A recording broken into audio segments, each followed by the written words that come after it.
오늘이 사순절 첫째 주일입니다. 사순절은 예수님께서 광야에서 40일간 기도하는 시간을 기념하는 절기입니다. 사순절 셈법은 이렇습니다.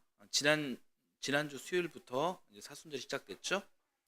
주일을 뺀 나머지 날을 이어가면 40일이 되는 날이 4월 8일 토요일입니다. 이 날까지 사순절이라고 하는 거고요.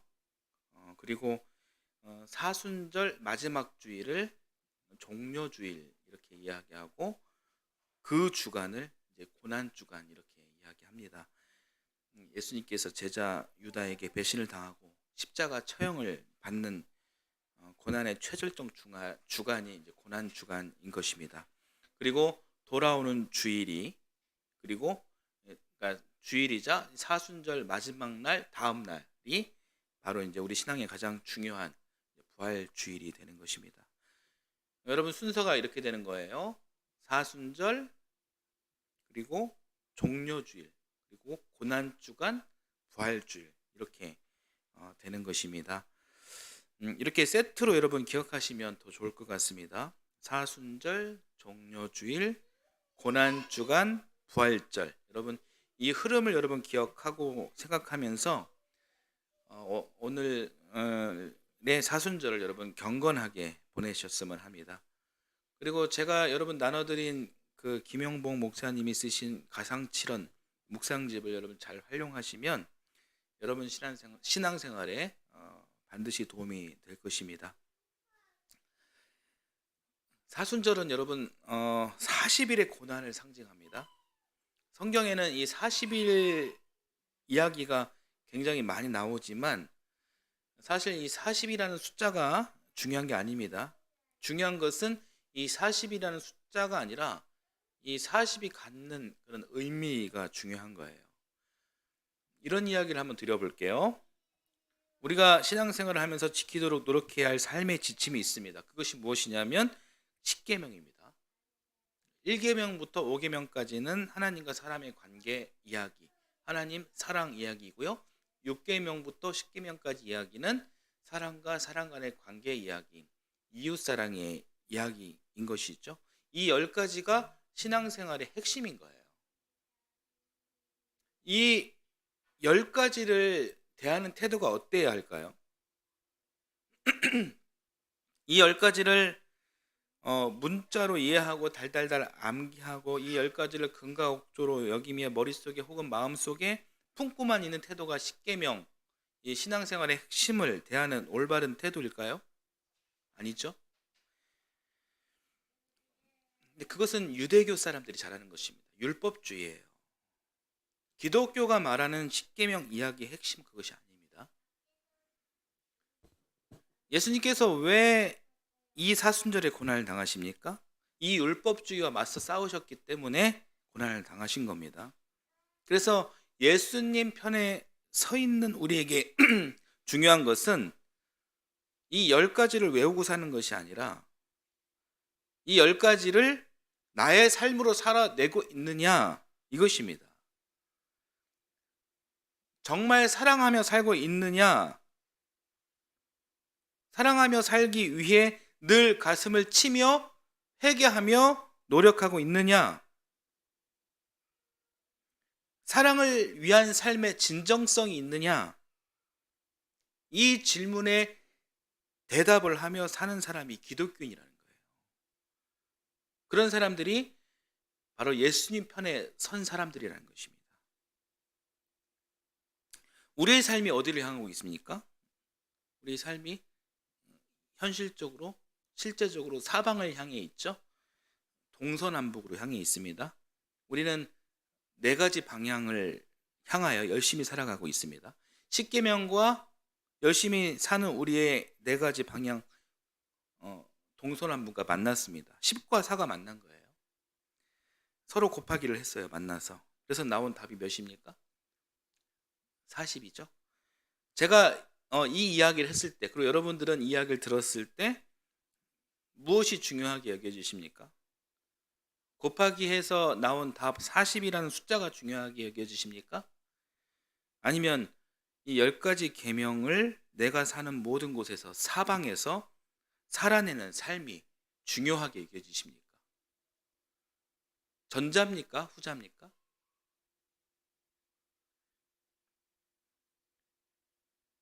후자죠. 그렇습니다. 우리 신앙의 핵심은 이 온 우주를 창조하신 이 하나님의 명령을 지키는 것, 지키기 위해 노력하며 사는 것, 바로 그것이 우리 신앙의 핵심이에요. 따라서 이 성서적으로 친근한 이 40이라는 숫자는 이 40일 노아 홍수 사건, 모세의 40일 금식기도, 출애굽 후 광야 40년, 예수님의 40일 금식기도, 40일 고난, 이 40이라는 숫자는 이런 숫자 40, 40 이게 중요한 것이 아니라 창조주 하나님과 자녀인 우리의 관계, 즉 하나님 사랑과 이웃 사랑이라는 이 주제를 갖고 삶을 잘 살아냈는지, 살아내고 있는지, 살 것인지, 살기 위해 발버둥 치며 노력하는지, 이 복음의 본질을 이해하는 것이 중요하다는 것입니다. 이것이 신앙생활의 첫 번째 중요한 지점입니다. 여러분 이것을 꼭 기억해 주십시오. 이어서 신앙에 대해서 한 걸음 더 진지하게 들어가서 생각해 보겠습니다. 40이라는 숫자는 유대교 전통에서 고난과 상징을 동시에 상징하고 있는 것입니다.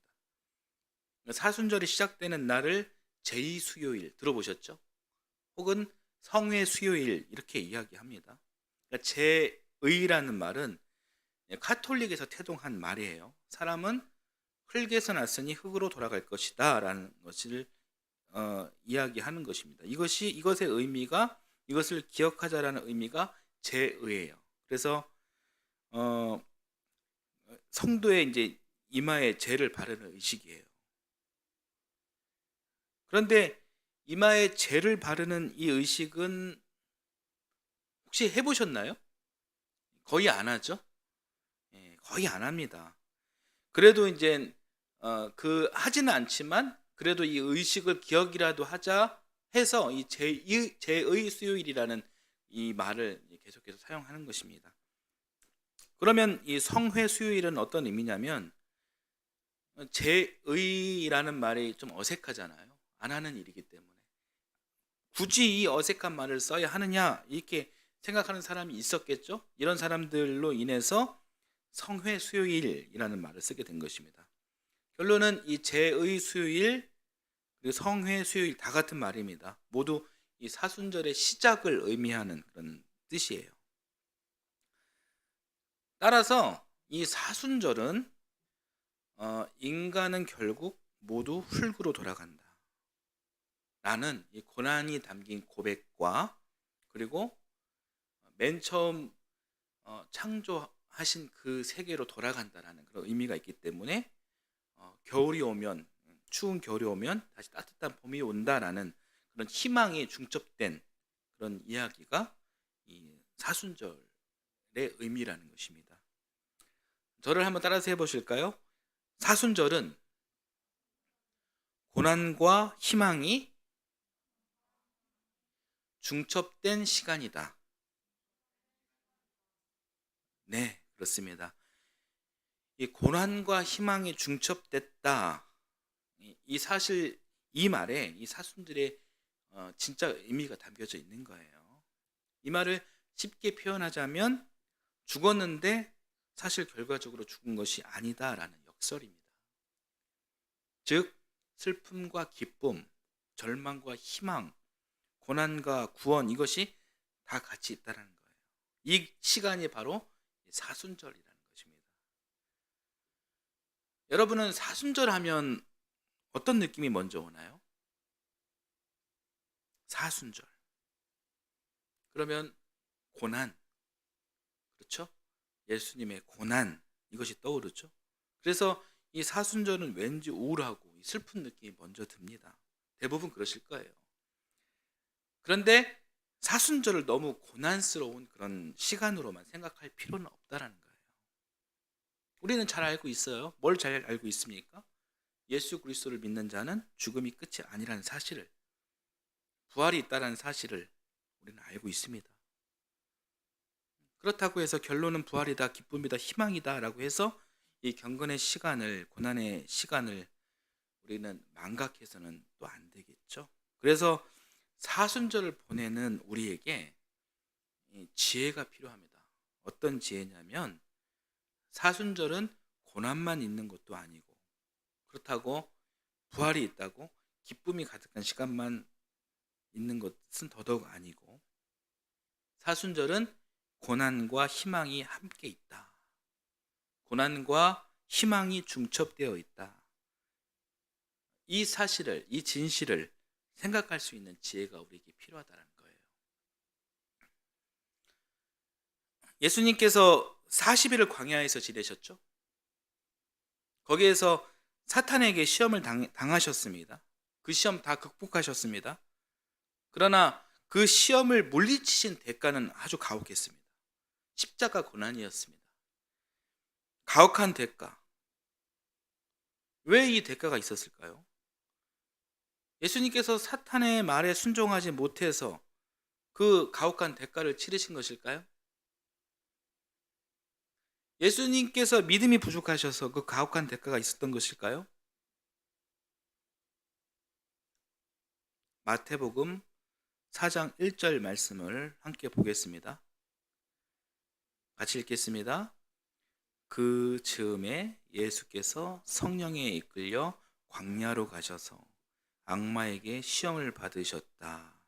그 즈음에 예수께서 성령에게 이끌려, 이렇게 성경은 말하고 있습니다. 예수님께서 광야로 가신 이유는 심란하셔서, 우울하셔서 가신 것이 아니에요. 방금 우리가 읽은 마태복음 4장 직전 이야기는 예수님께서 요한에게 세례를 받으신 이야기거든요. 세례를 받으시고 성령이 비둘기같이 내려 임하셨다. 성경은 이렇게 증언하고 있는 거예요. 이 말은 무슨 말이냐? 광야행, 40일 금식기도행 직전 상태가 어떤 상태였냐? 어떤 상태였냐? 성령 충만한 상태였다는 이야기예요. 그러니까 40일 광야 금식기도의 본질은 괴로움, 고통, 이런 것이 아니라는 것입니다. 그러니까 예수님은 괴로워서 기도하러 가신 것이 아니라는 얘기예요. 우리 사람들은 어떻습니까? 보통 금식 기도를 할 때 뭐 근심거리가 있을 때 하죠? 그럴 때 기도원 가죠? 그러나 예수님은 그게 아니었다라는 거예요. 지금도 충분히 좋습니다. 충분히 희망합니다. 그러나 좀 더 집중적으로 하나님과 교제하는 시간을 갖기 위해서 금식기도 하신 거예요. 이것이 예수님 40일 금식기도의 본질입니다. 우리는 예수님을 따르는 사람들이잖아요. 그렇다면 이 40일 금식기도의 기본 바탕은 고난이 아니다. 고난이 아니고 그것은 희망이다. 라는 사실을, 이 변증을 우리 신앙 베이스에 깔아놔야 합니다. 그렇다면 예수님께서는 40일 동안 하나님과 함께 하셨으니 얼마나 좋으셨겠습니까? 그러니까 예수님께서는 믿음을 완전히 충전하셨어요. 영적인 큰 힘을 얻으셨습니다. 그리고 나서 눈을 딱 떴는데, 우리 상식으로는 이제 예수님 앞에 누가 있어야 할까요? 성령 충만하고 감사와 기쁨이 가득하고 이제 눈을 뜨면 어떤 세상이 펼쳐질까? 그러니까 온갖 설레임으로 가득 차서 이렇게 눈을 떴는데, 세상에 하나님께서 오실 줄 알았는데 하나님 오신 것이 아니라 누가 왔습니까? 사탄이, 악마가 찾아왔습니다. 이게 참 신기하기도 하고 이게 이해하기 어려운 거예요. 우리들도 그럴 때가 있죠. 예배하면서 믿음을 회복했습니다. 이제 믿음대로 살아야지 하며 마음도 몸도 경건히 하고 정성껏 삶의 한복판으로 나갈 준비를 하는데 누가 나타납니까? 하나님이 아니라 사탄이 나타나요. 사탄의 시험이 있습니다. 우리들 상식으로 생각하자면 경건, 그 다음에 좋은 것이 와야 하잖아요. 그런데 좋은 것이 안 와요. 불청객들이 찾아옵니다. 근심거리가 오고 고난이 찾아옵니다. 그런 경험 다 한 번씩 해보지 않으셨나요? 왜 그런 일이 벌어질까요? 우리의 믿음이 식어서 그런 것일까요? 우리가 하나님으로부터 멀어져서 그런 것일까요? 내 안에 더러운 영이 들어와서 그런 것일까요? 그게 아니라니까요. 기쁨, 감사가 넘치고 은혜가 넘치고 성령이 충만한 가운데 눈을 떴습니다. 그런데 왜 시험이 찾아옵니까? 참 신기하게도 사탄의 시험은 믿음 한복판에서 일어납니다. 다시 한번 저를 따라 해 보실까요? 시험은 믿음 한복판에서 일어난다. 굉장히 아이러니한 일입니다. 시험은 하나님이 계시지 않을 때 그때 생기는 것이 아닙니다. 임마누엘 되신 하나님은 우리를 떠나신 적이 단 한 번도 없습니다. 반대로 우리가 주님을 떠나죠. 그럴 때 주님은 어떻게든 우리의 마음을 붙드시려고 우리를 홀로 두지 않으시려고 노력하시는 분이십니다. 그 노력의 최절정 사례가 신이신 분이 사람으로 나타나신 성육신 사건이에요. 신이 사람이 된 사건. 그만큼 예수님은 하나님은 우리를 사랑하시는 분이십니다.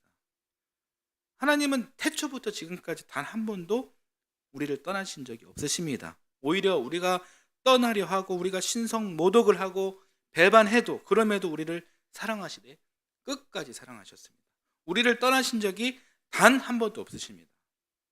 그런데 왜 우리는 이렇게 하나님과 언제나 늘 함께 있었는데 이 사탄의 시험에 속수무책으로 당하게 되는 걸까요?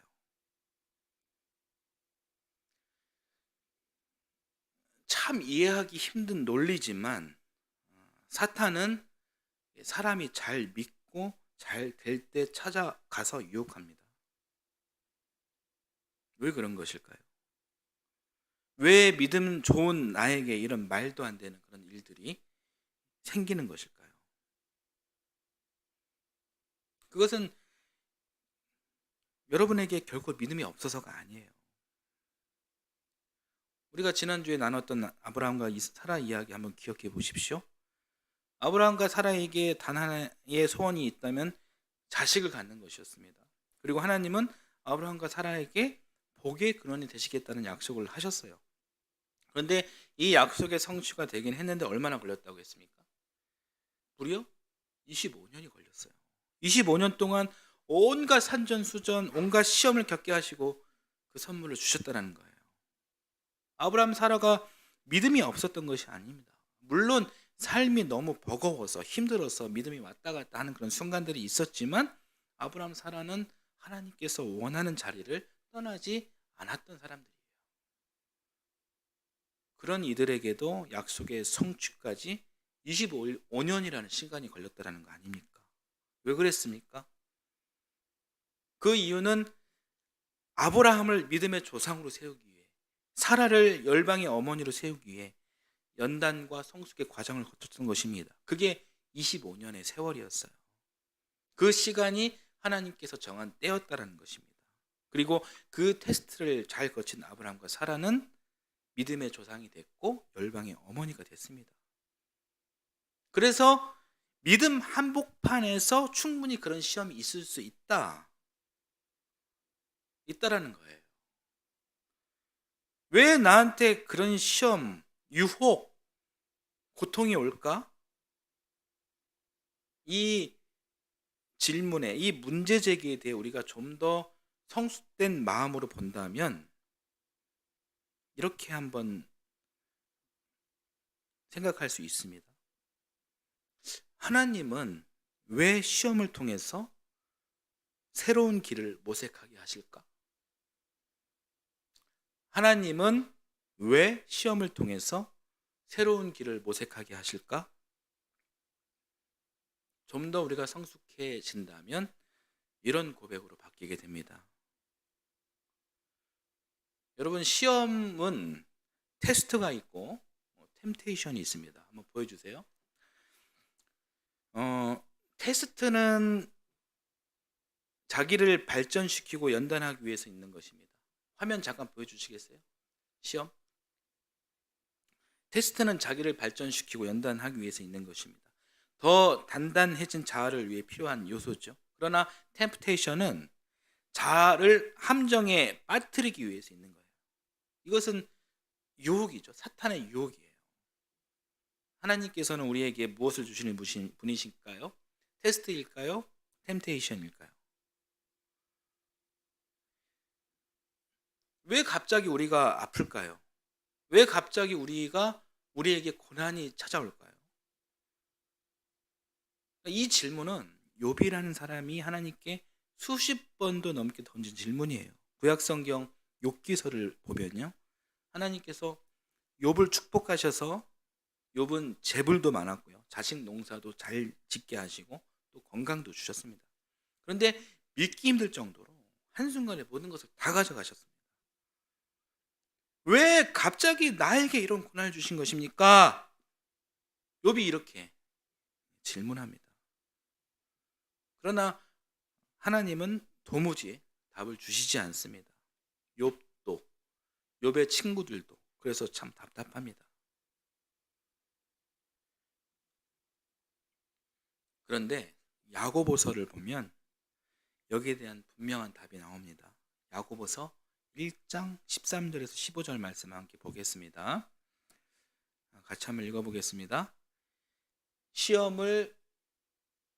야고보서 1장 13절 같이 읽겠습니다. 시험을 당할 때에 아무도 내가 하나님께 시험을 당하고 있다 하고 말하지 마십시오. 하나님께서는 악에게 시험을 받지도 않으시고 또 시험하지도 않으십니다. 사람이 시험을 당하는 것은 각각 자기의 욕심에 이끌려서 꿰매에 빠지기 때문입니다. 욕심이 잉태하면 죄를 낳고 죄가 자라면 죽음을 낳습니다. 네, 그렇습니다. 시험을 불러들이는 것은 하나님이 아니라 사람이에요. 사람의 죄, 욕심, 욕망, 교만이라는 이 사람의 악성 바이러스가 템테이션을 불러들이는 거예요. 자기의 교만이 시험을 불러놓고 그거 하나님이 주신 거라고 하나님께 책임을 전가하고 이거 다 다시 가져가시라고 그렇게 하는 거예요. 이때 이 시험, 이 템테이션의 주인인 사탄이 찾아와요. 올무를 걸어놓고 올무에 걸린 먹잇감을 잡아먹으러 오는 사냥꾼처럼 이 템테이션에 걸려든 사람을 잡아먹으러 사탄이 오는 거예요. 그러니까 이 사탄이 주는 주식은 사탄이 먹는 주식은 인간의 욕심이에요. 조금 더 커지면은 특식으로 인간의 죄를 먹습니다. 조금 더 커지면 더 스페셜한 음식으로 인간의 죽음을 먹고 삽니다. 그래서 사탄의 시험에 말려들게 되면 욕심이 죄가 되고 죄가 사망이 되는 겁니다. 이게 방금 읽은 야고보서 이야기예요. 그렇다면 예수님이 받으신 시험은 예수님의 욕심 때문일까요? 아니면 예수님의 욕심과 사탄의 계획이 함께 만들어낸 결과물일까요? 성경은 그것이 아니다라고 전하고 있습니다. 여러분이 잘 아시다시피 예수님은 완전한 신이자 완전한 사람이십니다. 예수님께서는 완전한 신이십니다.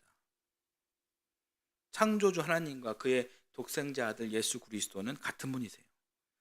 하나님과 예수님의 연관성을 한번 잠깐 생각해 보겠습니다. 하나님께서 어떤 분이시냐?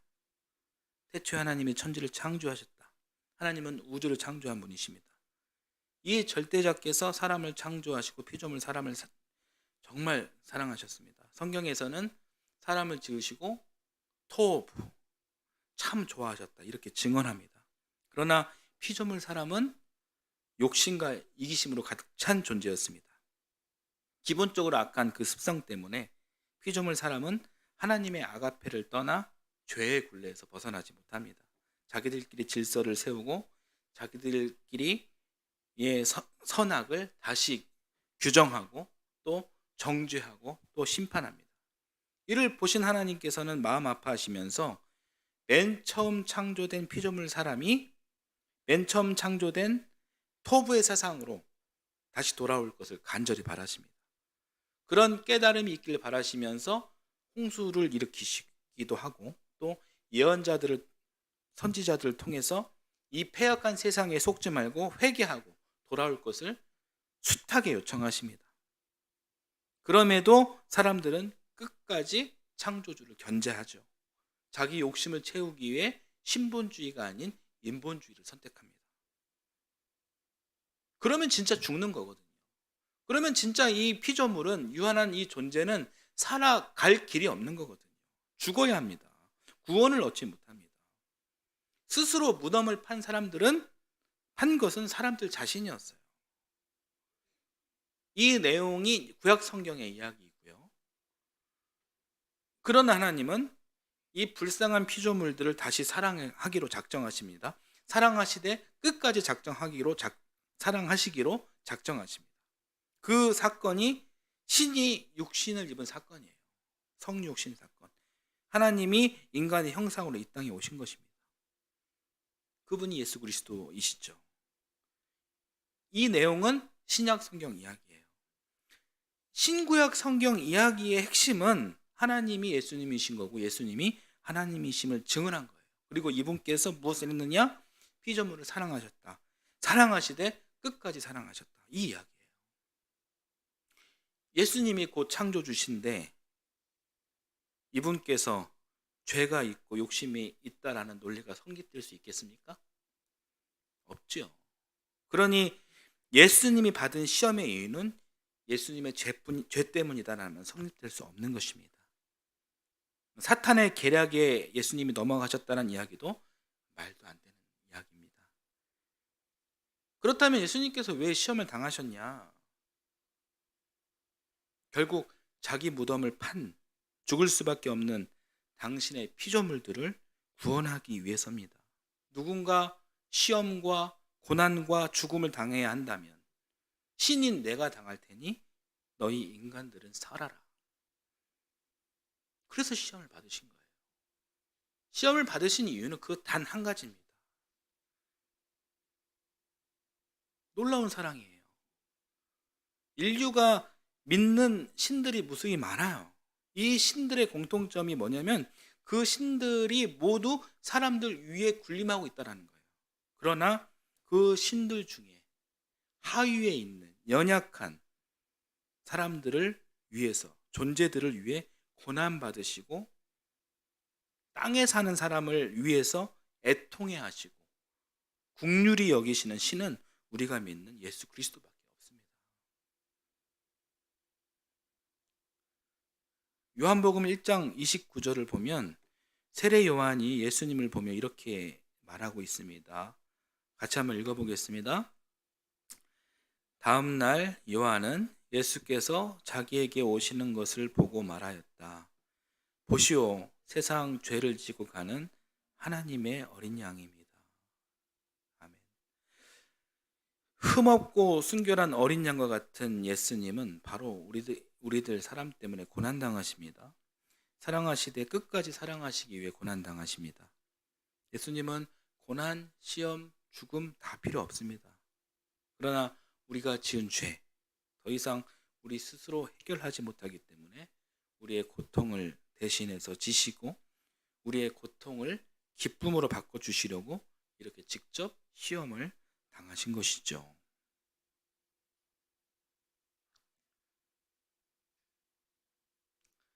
이런 질문이 있을 수 있습니다. 예수님께서는 왜 세례를 받으셨습니까? 그렇죠? 이미 신이신 분께서 왜요?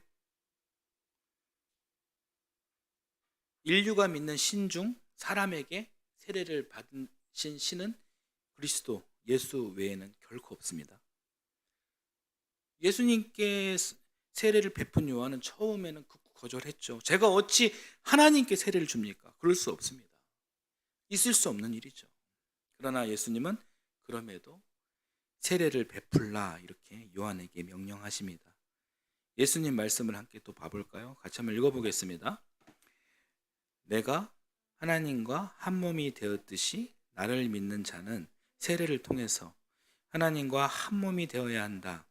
세례를 통해 사랑하는 너희들과 한 몸이 되었듯이 너희들도 세례를 받으면 나와 한 몸이 되고 이웃과 한 몸이 되어야 한다. 네, 그렇습니다. 본을 보이시기 위해서 세례를 스스로 선택해서 받으셨습니다. 하나님이 사람에게 세례를 받으셨다라는 사실은 정말 놀라운 일입니다. 우리 하나님이 어떤 분이시냐? 정말 겸손하신 분이시다. 겸손의 왕이시다. 이렇게 생각할 수 있는 대목입니다. 돌아오는 부활절에 우리 교회는 세례 예식을 하겠습니다. 세례를 아직 안 받으신 분들은 이날 꼭 신청해서 받으시길 바랍니다. 또 이런 질문도 있을 수 있어요. 예수님께서 왜 광야에서 40일 동안 기도를 하셨을까요? 하나님이. 이 또한 본을 보이기 위해서입니다. 우리에게 알려주기 위해서요. 기도하면, 나를 잘 믿으면 너희들에게 반드시 시험이 온다. 내가 받은 시험 너희들도 받을 수 있다. 너희들이 살아가면서 내가 받은 시험 똑같이 받는다. 하지만 염려하지 말아라. 내가 시험을 이긴 방식대로 너희들도 시험을 이겨야 한다.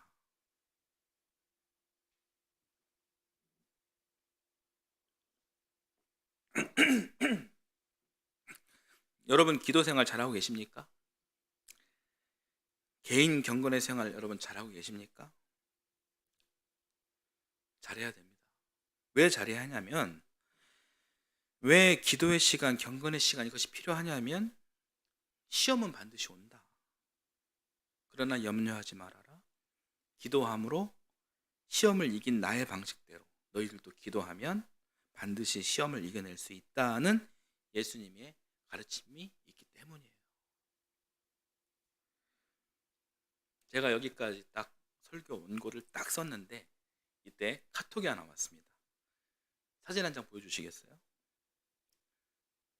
예. 우리 교회 커뮤니티에 이규 집사님이 카톡글을 남기셨어요.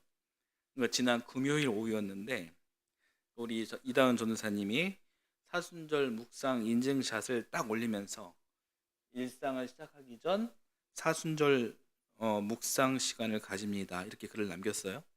여기에 대한 답장으로 우리 이교 집사님이 정신없이 하루를 보내고 나서 전도사님 톡을 보니 난 신앙이 후순위였구나 반성하게 되네요. 내일의 시장은 달리 해보겠다고 다짐합니다.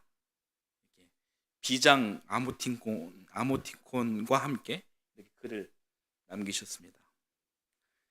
제 마음에 되게 와닿는 메시지였고 무엇보다 설교 준비하는 제 마음에는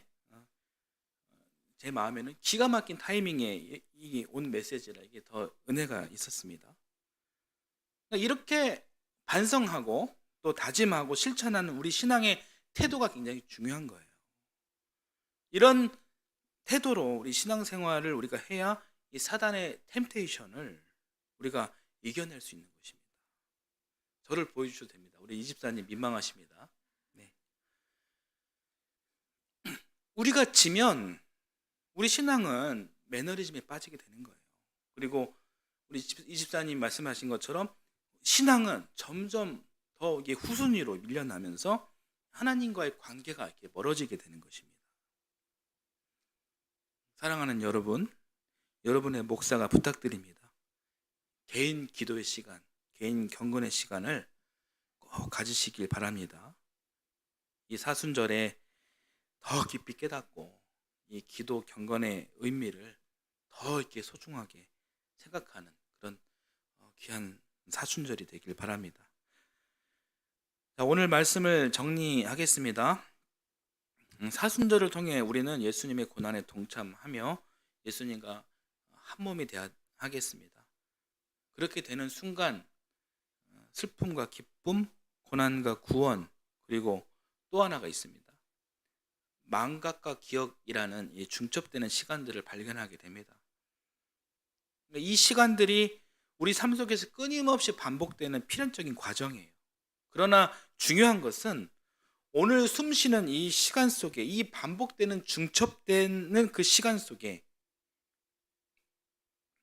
절망이 아닌 은총의 고백이 충만해야 한다는 것이죠. 엘리노어 루즈벨트라는 사람이 이런 말을 했습니다. 어제는 역사이고 내일은 신비이고 오늘은 은총입니다. 엘리노어 루즈벨트의 말처럼 오늘의 고백이 은총이 되고자 한다면 여러분, 우리는 반드시 기억해야 합니다. 망각하면 안 돼요. 무엇을 기억해야 하냐면은 바로 기독교의 핵심인 십계명이에요. 십계명의 골자는 하나님 사랑과 이웃 사랑이에요. 이 십계명은 이미 역사가 되어진 말씀입니다. 이 말씀 잘 기억하고 외우고 그렇게 하면 좋겠지만, 이 기억보다 훨씬 더 중요한 것은 그 말씀을 우리 삶의 우선순위로 정하고 최선을 다해 그 말씀대로 살아내는 것, 실천하는 것입니다. 그게 진짜 중요한 겁니다. 그러나 피조물인 인류는 그 일을 잘 하지 못했죠. 우리도 그 일을 잘 하지 못합니다.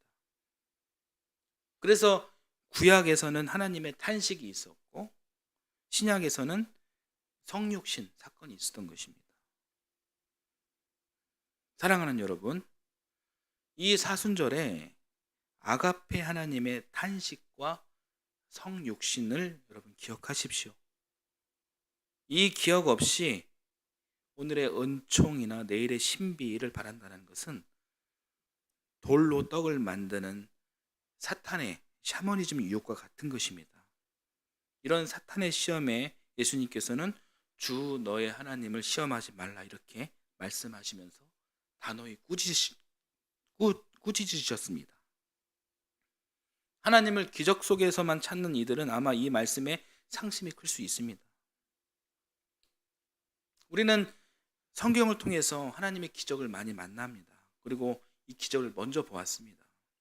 이 기적은 믿음의 출발점이 될 수는 있지만 이것이 믿음의 과정이고 종착지가 될 수는 없습니다.